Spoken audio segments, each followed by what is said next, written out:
Just for everyone who is not yet aware of us, Patients Engage objective is to inform, engage, empower patients and caregivers. And today's topic that we're focusing on is safe therapy centers and how they lead to engaged and empowered families.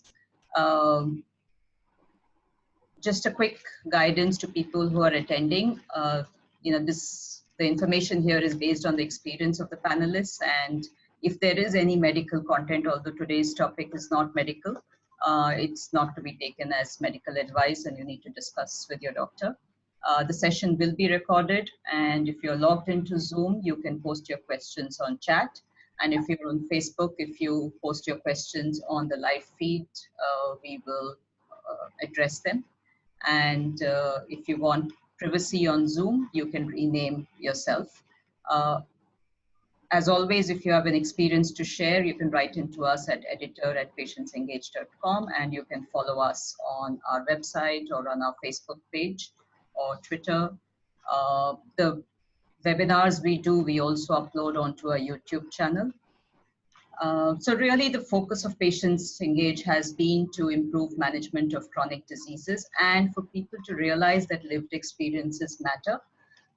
And quality of life is an important element, and you need to look at the information available and reach better decisions. And the fact that you're not alone. There are people living with those same conditions across the globe, but also since we are focused on the Indian market, we've put together experiences of people in India itself. And as I said, you can engage with us through our various platforms.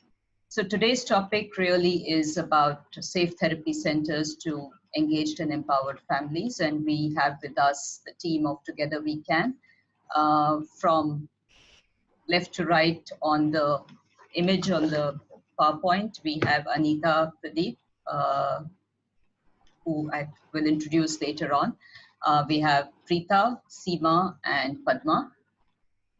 So earlier in the series of children with disabilities, we covered inclusive play and the importance of inclusive play. And you can find this on our YouTube channel. And then we looked at the emotional well-being of mothers of special needs kids.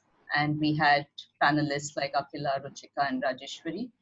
And one of the areas that got covered in that was that 50% of parents of a child with disability have anxiety, stress, and depression. And of the various factors that affect that, one of the significant factors which we are focusing on today is that there are no clear guidelines, protocols, and regulations for therapists. And therapy seems to have kind of taken a life of its own. So, and what we want to cover today leads from the fact that, the fact that there are no clear guidelines, it has impact on the child and the family. And, we've seen cases of physical and emotional abuse. We see cases of neglect. There are cases of sexual abuse as well. And it also leads to a lot of anxiety and stress in the child himself or herself. And we will talk about some of these things as to how this drove this team of TogetherWeCan. And it doesn't just affect the child, it also then affects the family. There is a great dependence on therapy centers, the parents are disempowered, and there is a lack of involvement of the family, in a sense of engagement and active involvement, right? The child is busy attending therapies and not really part of the family unit.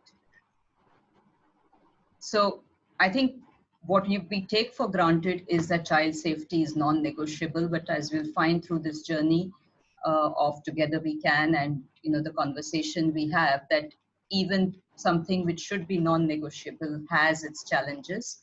And that's why they worked on this petition. And in addition to that, it's not just about safety, right? Are there other benefits to parent participation in therapy that you really need to look at? Because I think therapy is not an end in itself, right? It has an objective. It has a fairly defined objective. So there should be a framework and a timeline to it, and it should enable the child to learn skills that can be applied outside the therapy center, right? So that's why it's important to involve the parent and the family. So just a quick recap, and think we, and Preetha will talk about this more. It was an incident in March 2015 that led to the formation of Together We Can, and the challenges they faced when they petitioned the various authorities for safety guidelines, and what drove the team and what worked for them. And finally, I think the more important thing is the way forward, right? How can we take this and make sure that it becomes a pan-India movement, and what other parent groups can do? So very quickly, quick recap on the panelists. Anita Pradeep is a parent of a 25-year-old son on the spectrum. She's a home baker, active with the Autism Club and a trust in Cochin. She runs awareness campaigns as part of this trust in schools and colleges on child abuse. We have, and this is just an order of alphabetical, so there's no other order. Padma Pillai is an MBA in marketing entrepreneur. She's an autism advocate and a neurodiverse parent. And Preetha Anoop Menon is herself a lawyer who discontinued practice for the betterment of her son. She's a parent of a neurodivergent, and she blogs about her journey, especially along with the fact that because she also has a neurotypical son. So, what she's learned from the journey of the two of them together. Seema Lal is a psychologist and special educator, counseling consultant to schools, and is currently pursuing a doctoral degree in Netherlands. And I am the moderator for this session. So I will just stop the share so we can see the panelists better, and we will get started on the conversation. So Preetha, let's start with you, right? Since in a way, that's where it all began. So tell us very briefly what happened and what motivated you to take this on. Yeah, Shiva was diagnosed with autism and ADHD at the age of 4.5. And before the diagnosis, he was a very cheerful and creative child, I should say. And he was very verbal to his needs. And he would communicate and answer simple questions like, what is your name? How old are you? Like that.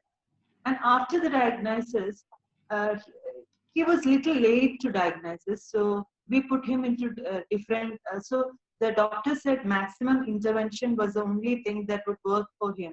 So we put him to different therapies as suggested for his condition. And the therapy at that time would happen in a closed room where parents were not allowed inside the therapy room. And we were sitting outside the therapy room waiting for what was happening inside. And when we asked the therapist about what was happening inside, their answer would be very vague. They would answer in simple 2 sentences like he was cooperative, or otherwise they would blame on us that he was not cooperative because you are not a strict parent, or you may. They'll put the blame on us, saying that you have not followed the restricted diet that I have asked you to follow, and that the pressure was put on us back. And nobody told about the parent involvement in therapy center during that time. And it was for the first time, like I was hearing that about the parent empowerment from Seema. I happened to attend the parent training program conducted by Seema Lal. And in that program, she told about how the parent can empower and how the home programs should be, and like that. Earlier, in the therapy, the home programs would be like OT would give a home program. That being Shiva hyperactive, he would be given a program of jumping in the trampoline for 15 counts, or a swing for 30 counts, or they would ask him to do that elephant walk for 5 times. But we never knew for why all these were do, at what time and when and how. It was never taught to us. And the special educator's aim would be like, she would give a program. It will be very general, like they would give a program of say Shiva should be at home, he should be made to write A. When I was struggling to make my son sit for at least 5 seconds, the special educator would be asking me to make him write A. And I was finding difficult at home, and I was exhausted and tired at that time. And even though I had attended few sessions with Seema, I was not I was not convinced. That I thought it was not my duty, and I thought all these this there would happen a miracle cure from the therapist. Like it was a denial. I think it was denial for acceptance or something like that.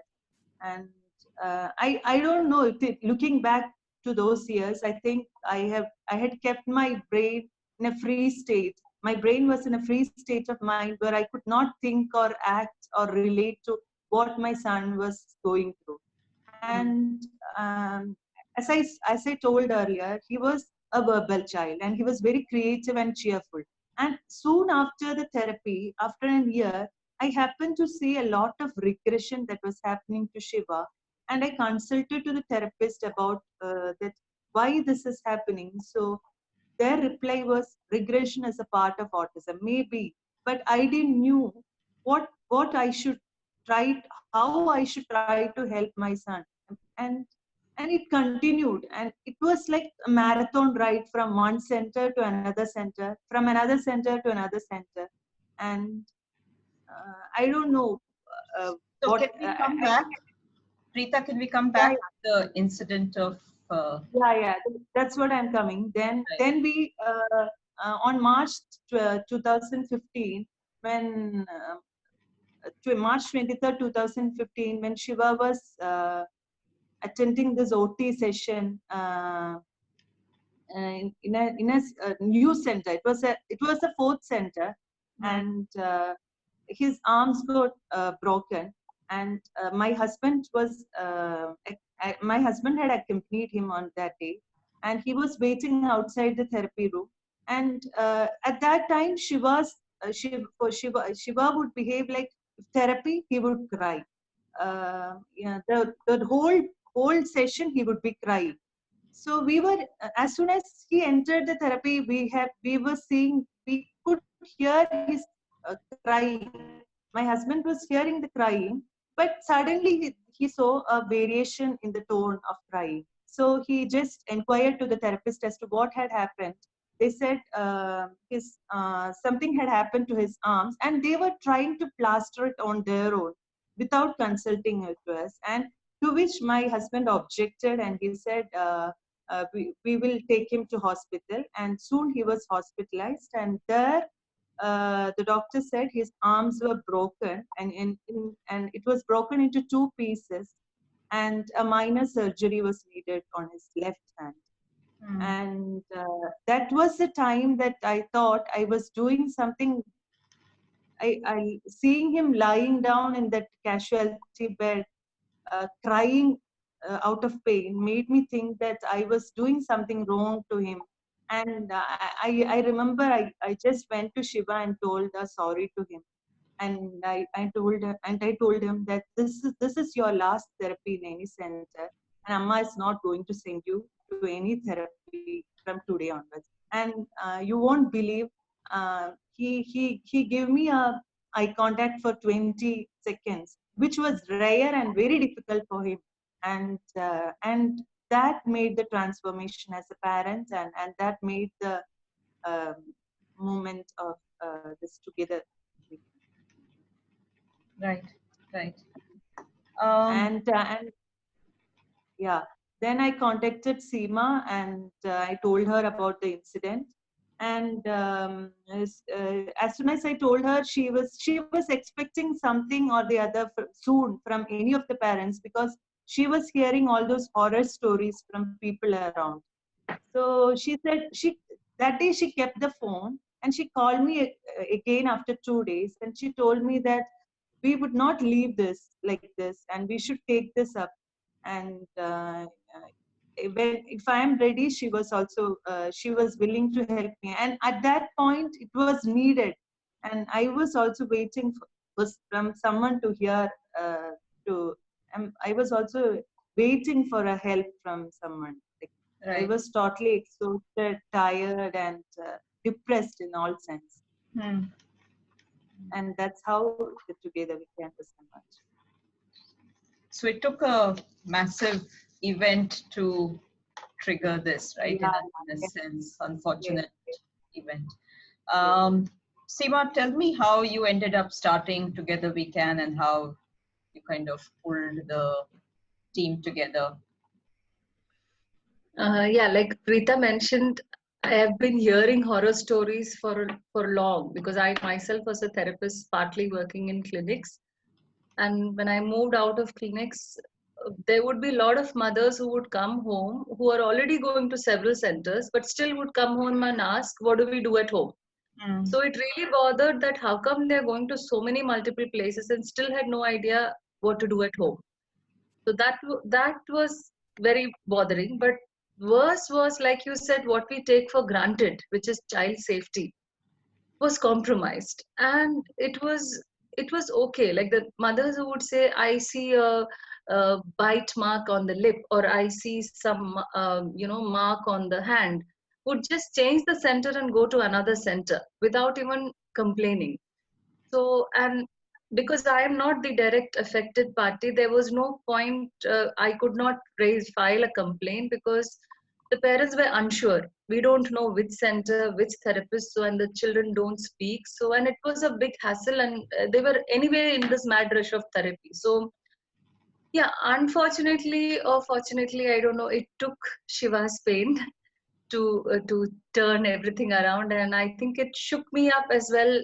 Like, enough is enough. I was really hopeful Preetha would say yes, and I think I called her at the right moment, and it probably it was just destined, and it clicked, and yeah, then there was no looking back. Yeah. Right, right. Anita, what made you join? In a sense, your son is now 25, so he was already kind of out of the therapy routine, so to speak.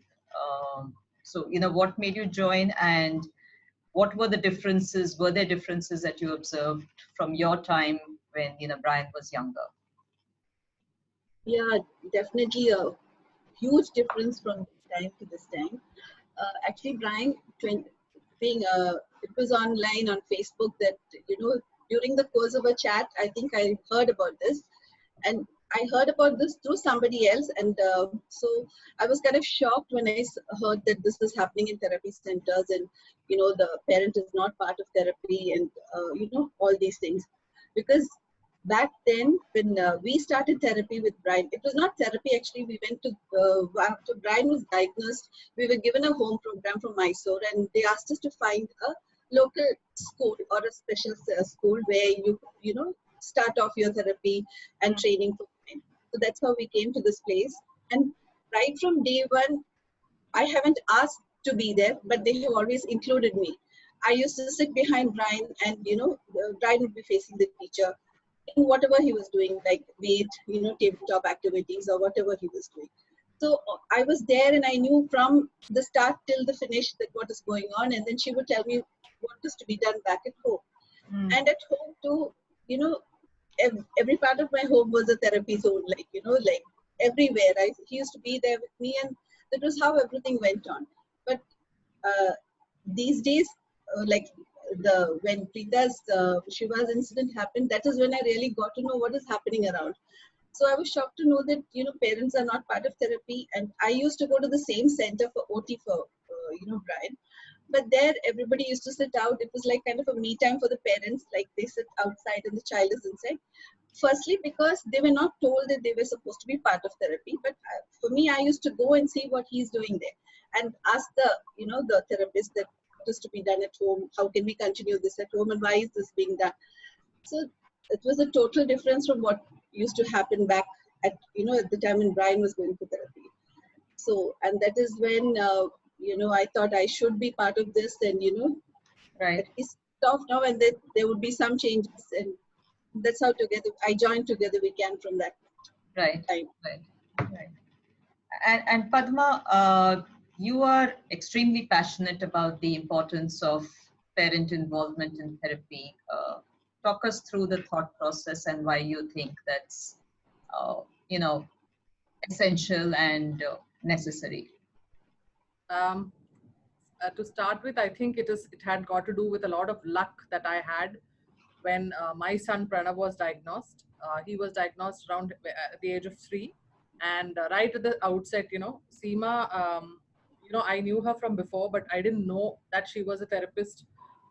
And it was providence that I stumbled across her in the center that I had gone for diagnosis of my son. That was a second or third diagnosis that we had gone to, and the first, because we could talk openly, and because we were probably we knew each other, we were familiar before. The things that she told me about parent training, the things that she told me about behavior and other things really resonated at that time. And sort of, rather than going for speech, my son was not speaking at that time. So rather than that, luckily I felt at that time that it was more important to help him control himself, sit down, those kind of behavior interventions. So I did not have to approach these therapists till I had settled down and had started a working relationship with my autistic son. I had a relationship with my son till then, but autism came into the picture. And then, when I started the interaction, it was with behavior therapy. It was with me working with him. And then we established a relationship. I knew what his comforts were. I knew where he would rebel. I knew what he could do. I was the one who was pushing him to a limit, and I knew exactly at what point he would break. And that is, after I got into this comfort, is when I started going to therapy centers or to special educators or whatever. So probably because luck favored us, and I had already experienced, I would say that no, if you're not able to make him sit, look, I'm coming inside. I'll show you how it's done. And that was the interaction that I had with the therapist, and they were very uncomfortable, probably because I am sort of that kind of a personality who will not take no for an answer. So I used to rush in and say that, look, this is how you make him sit. And there have been speech therapists that I have gone to who who literally rolled on the floor weeping because my son was so tough and he would not respond, because all of these kids have a great personality which many people don't budget, because Right. they are autistic. They are not there. They don't lack intelligence. They don't lack personality. They will rebel at you with all their strength. And that's when I'll say that, now can I try? And then the same thing that lady was trying to do, I would make him do. So that was the level of interaction that I had. And I would say really that it is because the therapy was introduced at a much later stage for us. Now that is when I also took a step back and I said, why can't I do this? I had quit my job because he was hyperactive and all those things. I had quit my job, and why can't I do this? What is it that they do that I can't do? And sort of a challenge, and started learning stuff. And behavior therapy was running at the same time. Seema is a very tough taskmaster, so she was trying to get things done. So probably all because of that, I could see the impact that it was making on my son's life. And there was never a priority that was set somehow or the other that his speech is my goal. My first goal was his life skills. My first goal, Seema would say that, he should wear his own chappal. So that would be what I was focusing on. As long as he's with me, I wasn't worried about his speech so much. Whereas it's the opposite what happens in every other diagnosis. And when you're an autism parent, a lot of new diagnosed people who are into new diagnostics will call you and say that, how did you cope? 1 year into the thing, you're a veteran. And then people will ask you, how did you cope? What do I do? Who do I meet? So in all those conversations, I was always noticing that the parents were told that speech is first, and then, OT is next, and then schooling is next. And when those targets are being set in parents' minds, then they will chase those targets with a vengeance, because people who are telling them are experts in this field. And they're telling them that your son has to speak, and we will therapy him into speech. So I was always trying to tell them that, look, try to take him to a park, try to teach him how to ride a cycle, some, kind of thing. But I was not an expert. I was just a mother. Now, all this happening, I had disconnected a lot from the therapy industry. I was not taking him anywhere so much. I was taking him to Montessori and all that. But Preetha and I also have a simultaneous relationship to each other from before. And despite, and autism was an added, again, familiarity. So when it comes to children like Shiva, see, all autism children are our children. When you're an autism mom and you see another autism child, you would naturally feel a sense of ownership about them. And that was twinfold when it came to Preetha's son Shiva, because, sort of, I know him in advance. And to know that a child had a fracture clean through the bone. And then to come to know that, there was a physiotherapist instead of an occupational therapist inside. We don't know. See, we don't have any proof who was inside because we were not there. There was no CCTV camera. If you go to the police, how do you prove this? And it riled me up so badly that, Preetha had a very young child at that time, the second child, and she was, there were too many balls up in the air. She was juggling everything together. So there are thousands of parents like that who have, who are probably running the gauntlet of trouble and then going to therapy with their children and then to be treated without dignity. That is what bugged me most, is that the parent and the child were being denied the basic dignity of respect. If you are speaking to me today, I would give you the dignity of letting you know where I come from, what I'm trying to do. And you will have the same courtesy with me. But oh, behold, anybody who has an autism diagnostics, you lost the rights of dignity. Because then the therapist say, you are unfortunate that this diagnostics has come to you. And now you are at a very low level compared to all of us. And then you will, just blindly, with blinkers on, follow what we tell you. And we don't have to give you explanations. We don't have to show you proof. We don't have to give you a written program. So all that together, riled us up so much. And then when I came to know that Seema is taking it up and there has to be a, a follow-up and things like that, obviously it's second nature that we jump in. And we went to the therapy centers. Actually, these ladies are very gentle. The other three are very, very gentle. So they went to therapy centers, many of the therapy centers in Ernakulam, and they tried speaking to them. And they tried asking them, can you include us? Can you include parents and all that? And then, they said it was not working. They were being very rude to them and all that.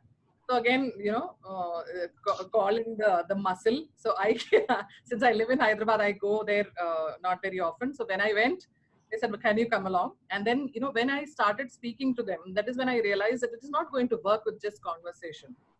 There has to be a real push from the whole world. See, autism parents are considered, like I said, as second-class citizens in that industry. So we needed to bring in the first-class citizens, that is the normal parents. Because if there is if there is awareness that this is happening, if therapists are going out into society and getting questioned about the fact that, are you the ones torturing autistic children? Right. That guilt had to be built.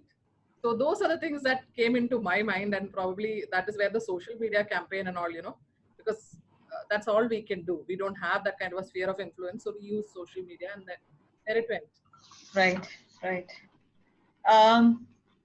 Seema, I think we've actually covered on how the therapy model disempowers parents, but would you just want to talk about how, your examples of how therapy is seen as distinct from regular living, right? So, just give a couple of examples so people can understand. Like what Padma was saying, like when we become a mother, nobody gives us training. We don't go for any prior training to become a mother. But the minute you have a diagnosis, and you would have anyway worked with your child without really knowing, and we would have done our best anyway. But the minute there is a diagnosis, or which is a diagnosis is coming from a medical fraternity, there is a diagnosis, suddenly you yourself feel alien to your child, because you don't, oh my God, now there is a label, now I don't know what to do, I need help that I don't know. That is the fundamental thing, that I am not equipped. Somebody else is more equipped to raise my child than I am. So there is this immediate vulnerability for the minute there is a diagnosis, even if the mother was very confident and empowered, even otherwise, just to raise any child, we feel empowered even without any training. But the minute autism word comes in, you go do the Google search, and everybody will say different things about what is most important for your child, and you will have no clue who to follow, who's right, who's the expert, and nobody is training you to do what should you do at home as a mother. So like you also were mentioning, the child becomes like somebody who's outside the family, who's supposed to go for therapy, and then somewhere along the line comes, as part of the family. So, and this is very, very disempowering when you're not seeing the child as part of the unit of the family. The child is seen separately as some entity needed to be fixed or needed to be corrected, which is so wrong. So, which is why, and then we talk about inclusion, where the child is not even included in the family as a family member. So, that is where and where the parents are not, families are not part of therapy. So naturally, that initial 10 years, nobody has any idea what to do. Then starts a rush to schooling. Nobody knows how to, the teachers are not equipped, parents are anyway not equipped. So it was like a vicious circle. Who is supposed to train who? Right. And yeah, so even when as educators, when I am learning, I'm also learning only the theories. I am not, because I was a psychologist as well, I had to do counseling. But if I were only a special educator or a therapist, I wouldn't know how to work with the mothers. I would only see the child and the diagnosis and hundreds of strategies and methodologies to work with the child. We are never trained, even in our course, on how to include families. That is how it is still now. Our syllabus still is there. So I think the whole system needs a shake up. Right. So I think, if I go through the journey that you all went through, you started TogetherWeCan, you started it as a social campaign, you tried to get other parents to join in when you petitioned and so on. It would seem like a no-brainer that parents would want their children to be safe. So why did you not get unanimous parent support? What was holding back parents? Anita? Yeah, but actually, I think all parents, after a point of time, after Together We Can came up to be, and we had been visiting a lot of centers, the thing is, everybody knew that they had to be part of therapy, and when they would, and nobody wanted to be named. All of them had, very bad experiences to talk about not being part of therapy and all that, and also about, the stick being shown and all kinds of, things in what's happening in the therapy room. And the parents are sitting outside not knowing, having a clue of what is going on inside. And partly, I think the parents were scared too, out of the fact that they wouldn't be given a session. So once they voice their opinions loudly, I think they wouldn't get a session in that therapy center. That again starts the run to another therapy center. And therapy is so expensive from each center, it varies. Right up to so many therapies are going on: music, dance, behavior, speech, everything. So even the bond, the mother-child bond is also, kind of, it's from one therapy to the other where they are not part of therapy. And the little time they get back at home is, they're exhausted, and mother would be busy in the kitchen, it happens like that. So most of the parents, I think so many of them just backed out. They didn't want to, be named, or they didn't want to be part of the movement, but they were just supporting from behind, like outside, like, Right. So I think about not getting sessions, that was what was worrying them more, Okay. Preetha, when you came forward to talk about your son, can you share some of the kind of incidents that you heard other parents share? Yeah, actually, there was a lot of parents who were sharing this type of stories, not actually this drastic, but similar to this, like a physical. There were a lot of parents who had actually told me about the physical abuse that was happening inside the therapy room. And there was a speech therapist who would mentally abuse the child. Like one of my friend has told me, and the child has had a problem with some sound. So in order to make him do some activity, the therapist would would make that sound, so that in order to not to hear that sound, that boy will do the task. So that type of mental abuse was happening, but nobody, like Anita ji told, nobody was ready to come forward and help us. Actually, when Seema and we were planning this Together We Can, there was a questionnaire that we sent to all parents, that they had to write about their incidents, and they have to write their names, just to mention their with each of the centers, without naming the center or anything. But I think Seema got less than 10 questionnaires filled uh, from parents. That was the support that we got initially, because many of them were not, they had stories to share, but they were not ready to support, because they hoped that their therapy would end there, Right. and Right. they would end up reaching nowhere. Yeah. So I guess it goes back to Anita's point, right? That there are not enough therapy centers. Some, if you don't go to the current one, then you have to figure out what your next one's going to be, or it'll be further away, or maybe more No, expensive. and actually it was like a package at that time. Like if you are opting an occupational therapy is good in one center, and if you are going for an occupational therapy in that center, you have to take the special education and also the speech therapy in that particular center. You can't get OT alone in that center. Right. Right. So all these back the parents from supporting Together with it. And I think just people listening, I mean, I have also heard parents talk about, you know, their kids being pinched, or arms being twisted. I think very recently there was a video that went around about a child's arm being twisted and so on. So I think physical abuse, the range is quite wide. So Seema, you use social media very effectively in mustering support and visibility, so that eventually mainstream media sat up and noticed it as well, right? And can you just talk us through what you did and how you managed to get support from not just the parents, but the other stakeholders like educators and even some of the other therapists? Yeah.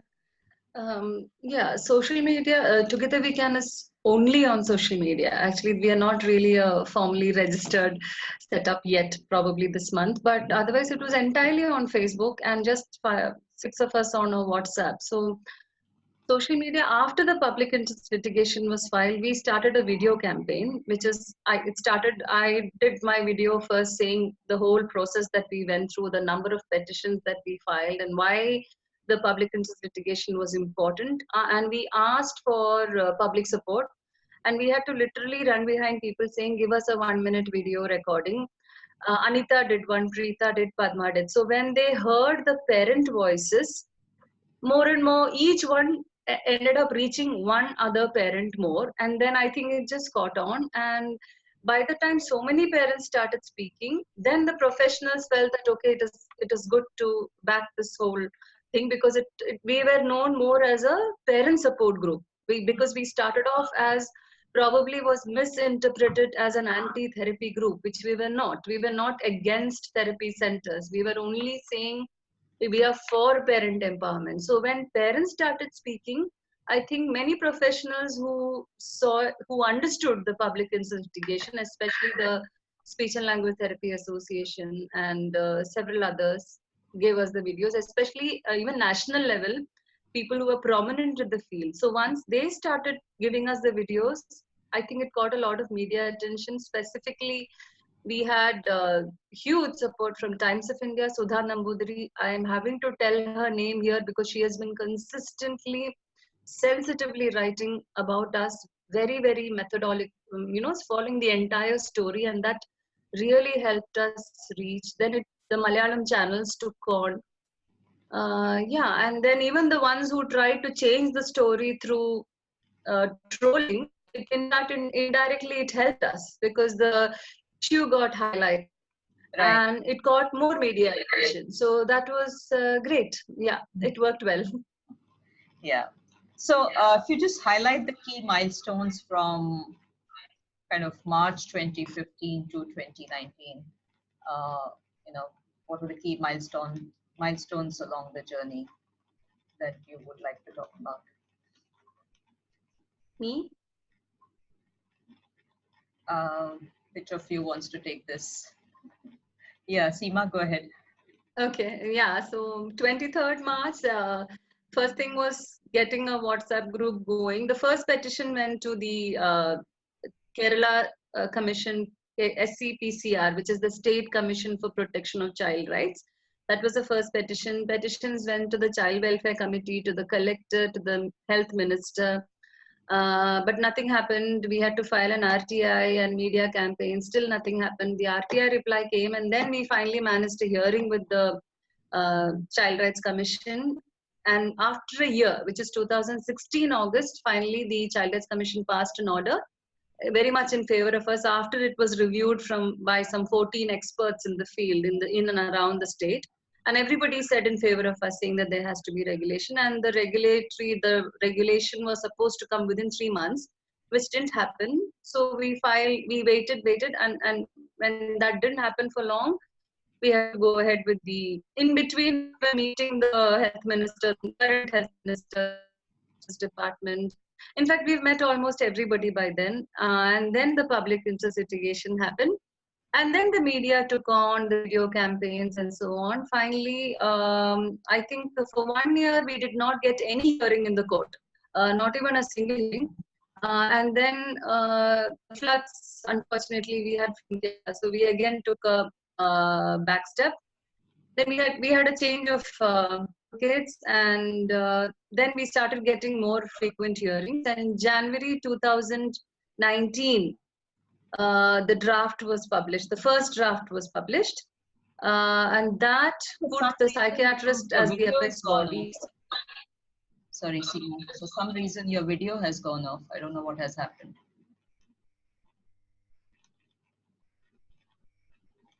Ah, yes, you're back on.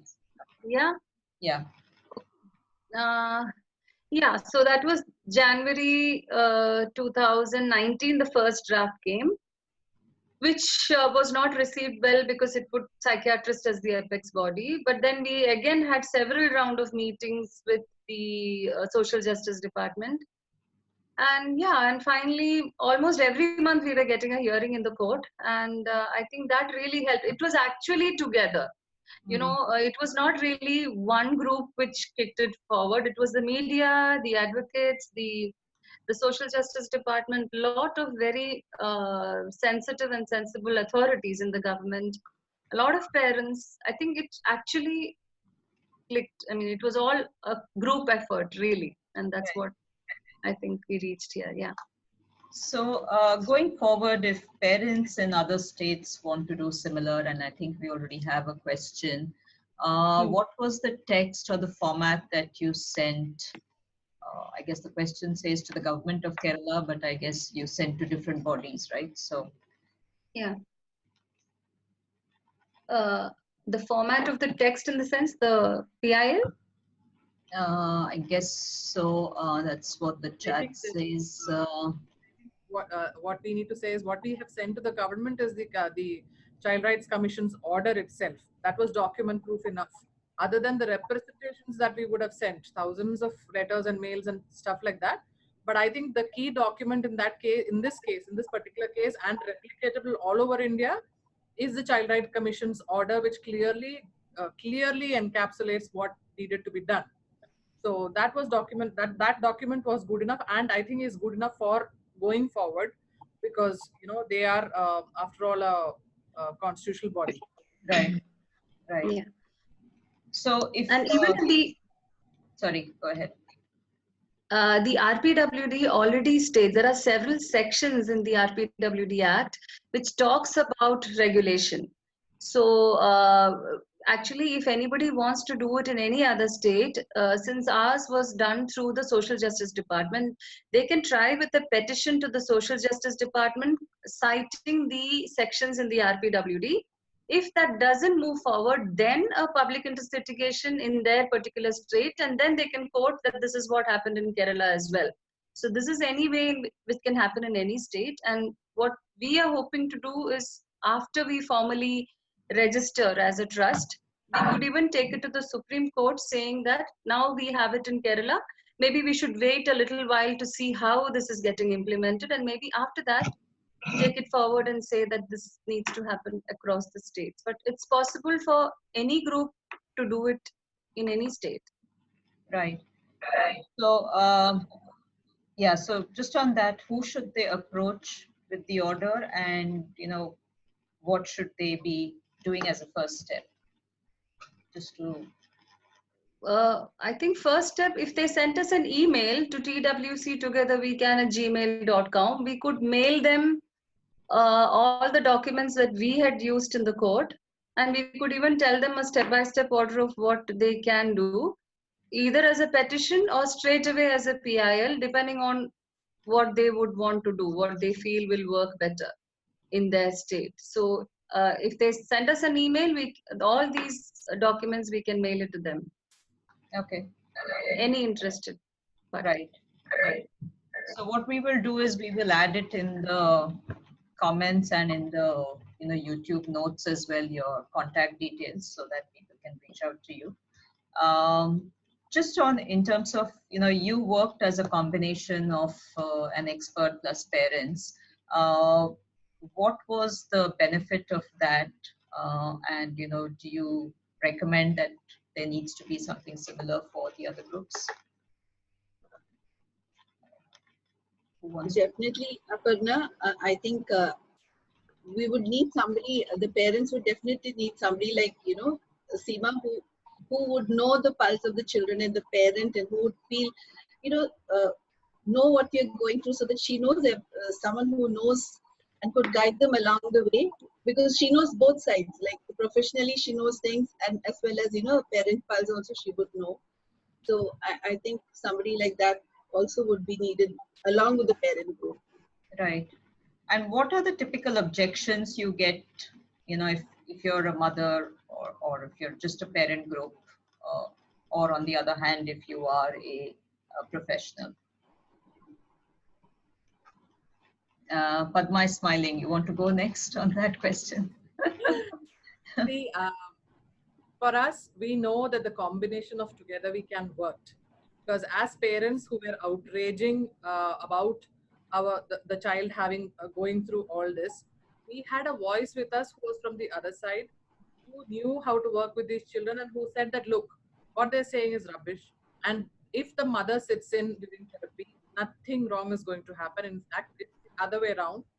And that voice was needed, because every turn that we would take otherwise, we would be questioned about, do you know better, or do the experts know better? Our voices would have been shouted down if we were recommending something which was not backed by professional, sort of weight, professional Right. weight of what she had experience, as well as she had the degrees to say. But on the flip side, everywhere where Seema would go for the advocacy for Together We Can for our children, I think the biggest roadblock that she had to face was the question that you're not a mother of autism, and you do not know what we go through. And if whenever she would recommend, I think to the other parents and to the other therapists, whenever there is a recommendation that, take ownership, there are parents who are so overwhelmed in life, maybe with guilt, maybe with the diagnosis, maybe with their life situation, that they take that 1 hour that the child is inside therapy as rest. Right. And tell them that, no, you need to take ownership there also. Obviously, there was a resistance. And that is when, probably when they were being advised, they would say that you do not know the struggles of autism, because you're not an autism parent yourself. Right. There were therapists, I think, who had attacked her for this, asking, what her ulterior motives were, and that she was trying to start a new vested interest environment for herself or something like that. Right. So this actually, see, for us, it worked out, the combination worked out as an advantage. But I think each of those sets, like parents have had their own set of pushback, and Seema had her own set of pushback. What I think the therapy industry is undergoing, the problem that I find that they have is inertia. because for them it's going well. And they have 1,000 issues like lack of trained resources, lack of infrastructure, whatnot. So they do not want to shake up something that is going well. For many of the parents, after fourth or fifth trial, the child would have settled in one particular therapy center. And when we go and say that in this therapy center these changes have to be made, or tomorrow you have to have a CCTV, and there is a pushback from the therapy center purely out of their self-preservation, or I would not call it selfishness, because they're at the end of their tether. But they would say that, why do you want to rock the boat that's working so well for my child? So there are a lot of those issues. See, this is an issue where there is a lot of emotion involved. So it was very difficult to get a buy-in from everybody.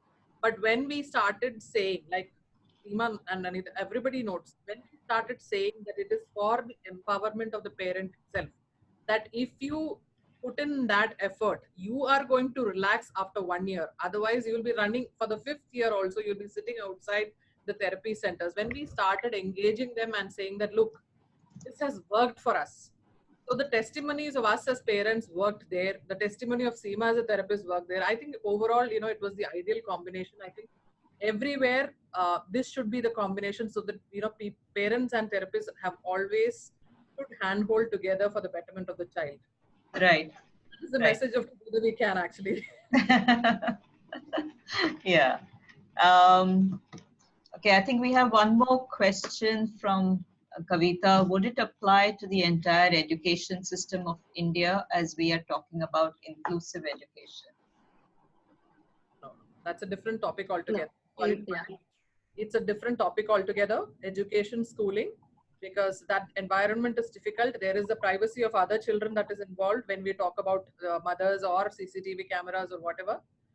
There are a lot of other factors involved in schooling. So this is not exactly replicable to schools. So there are a lot of takeaways from this for inclusive education. There are a lot of things that should definitely get added on to the education policy that's coming up for disability and for disabled children, and for the kind of transparency that parents should have. But I don't think it's exactly replicable. Right. Okay. I'm just checking. Don't think we have any other questions at this stage. We might get some follow-up questions later on, so if you can follow the video and see what people talk about. I think, yeah, Kavita said thank you for your response. So I think just looking at closing remarks, going around the block, let me start with you, Anita. Any closing remarks? I think, like Padma said, empowerment is the most important. Like, the parents need to know what they have to do, and this is what we need to do, so that it's better for the therapy or whichever training the child is going to. So about being part, like working as a team with the therapist, or so that all these things can be avoided. And I think that would be, for me, parent empowerment is so of utmost important. A training or sensitizing the general public also, like for inclusion or what is there in the society as such. Right. Okay. Preetha, what do you feel after your 4-year journey?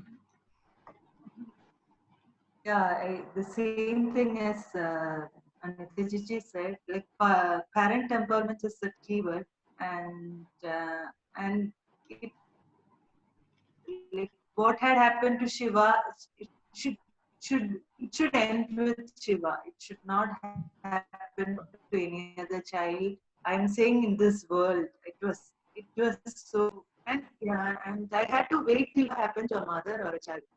Right. That's it. Right. Padma? The first part, what I would say as a closing statement is, wherever there is an issue that happens for, in the neurodiversity community, what is key is that there is at least one parent in the whole pool, like Preetha, who would say that, look, I'm going to put money where my mouth is, and I'm going to follow this up. I'm not going to let my other issues of my life overwhelm me into suppressing this and letting it go.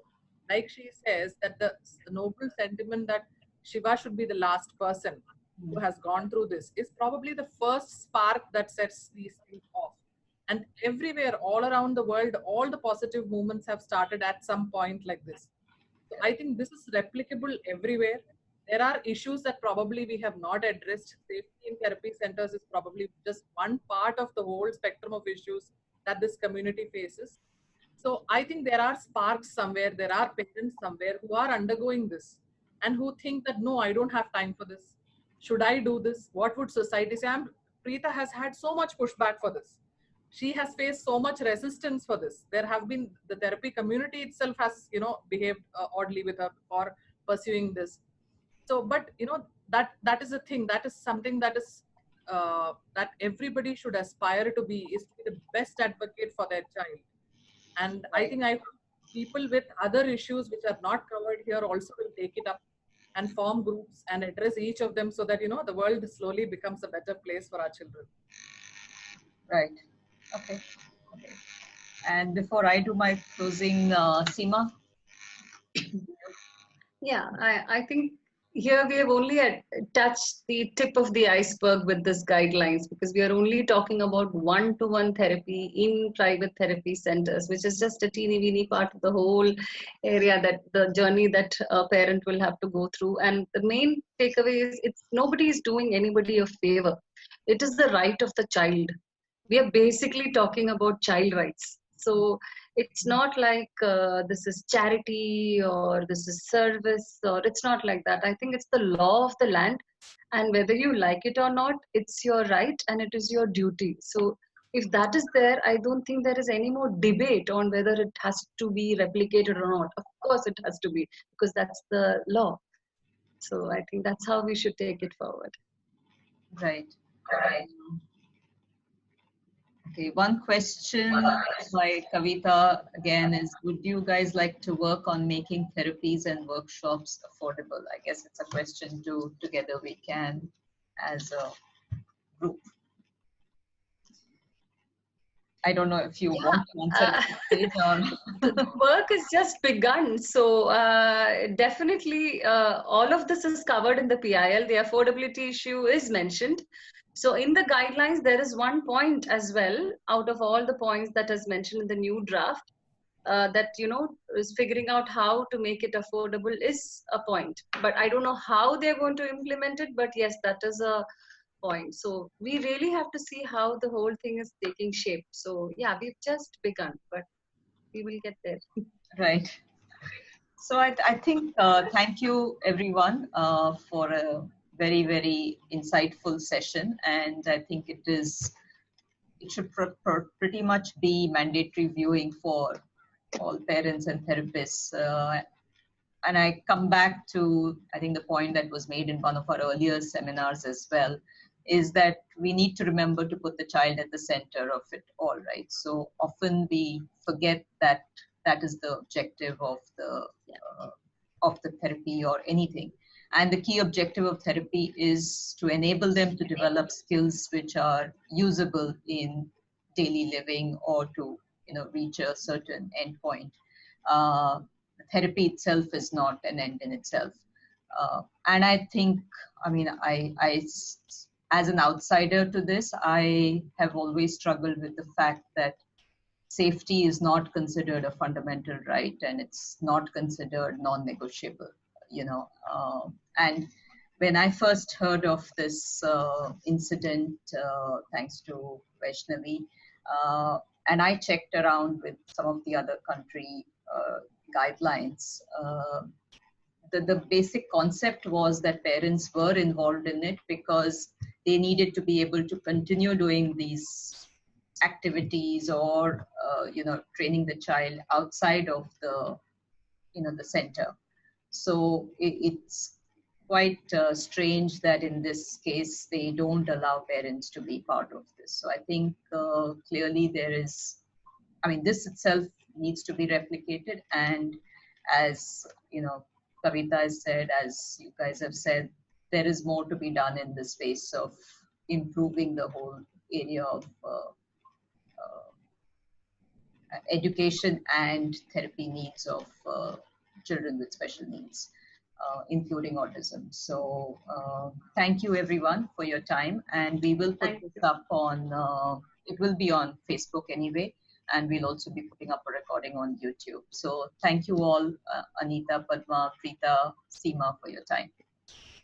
Thank you. Thank you so much. Bye. Bye.